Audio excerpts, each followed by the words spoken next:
Hello, this seemed like the perfect place to read a story that includes Jack Frost, and it's from the Rainbow Magic Fairies series. If you haven't found these yet, by Daisy Meadows, they're really fun. Fun for kids to read to themselves or fun to read aloud. This one, Fern the Green Fairy, seemed appropriate for March. And in each one, the two girls, Rachel and Kirsty, are trying to help the fairies. And I'll read you Chapter 6, an exciting part where they finally find Fern, the Green Fairy, but run into trouble right away. Lost in a maze.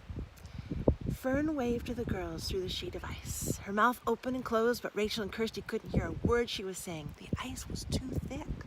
Rachel looked worried. Fern must be freezing in there, she said. We've got to get her out. We could smash the ice with a stick, said Kirsty. Then she frowned. But Fern might get hurt. Rachel thought hard. We could melt the ice, she said. How? Kirsty asked. Like this, Rachel said. She reached up and pressed her hand firmly against the window of ice. Kirsty did the same. The ice felt freezing cold, but they kept pressing against it with their warm hands. Soon, a few drops of water began to trickle down the window. It's melting, said Rachel. I think we can make a hole in it now.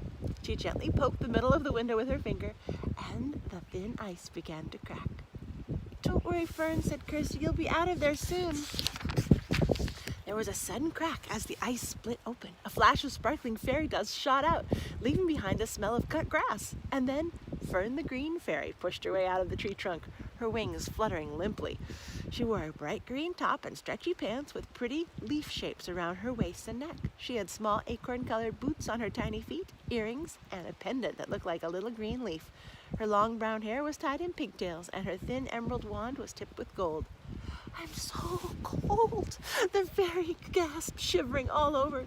She floated down to rest on Kirsty's shoulder. Let me warm you up a bit, said Rachel. She scooped the fairy up and held her in her cupped hands. Then she blew gently on her.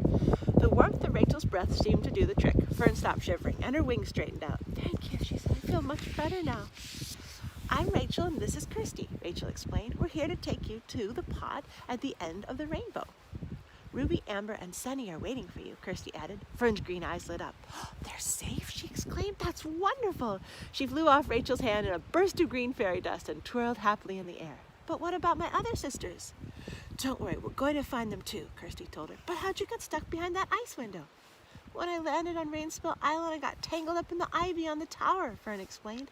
I managed to untangle myself, but then Jack Frost Goblin started chasing me, so I flew into the maze and hid in the oak tree. It was raining, and when the goblins passed by, their evil magic turned the rainwater to ice, so I was trapped. Suddenly, Rachel shivered. It's getting colder, she said. She glanced up at the sky. The sun had disappeared behind a cloud, and there was a sudden chill in the air. The goblins might be close by, Kirsty gasped, looking scared. Fern nodded. Yes, we'd better get out of this garden right away. You know the way, don't you? Rachel and Kirsty looked at each other.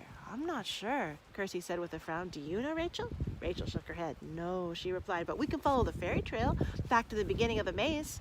Kirsty looked around. Where is the fairy trail? An icy breeze was blowing all around them now.